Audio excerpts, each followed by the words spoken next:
Raya Haji ni Zamarul Hisham cakap dengan mak tak payah masak. Terlanjur anak-anak cuti sekolah, Zamarul bawa keluarga bercuti di The Villa Bait Atana, Port Dickson. Okey.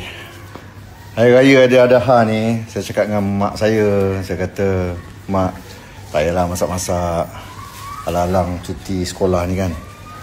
So, jomlah kita pergi bercuti."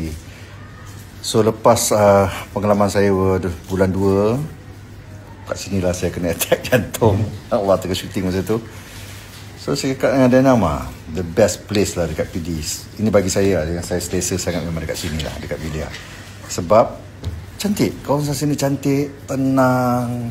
Lepas tu yang paling best dia punya makanan dia kan kakak. Kakak suka makan apa kat sini? Chicken chop.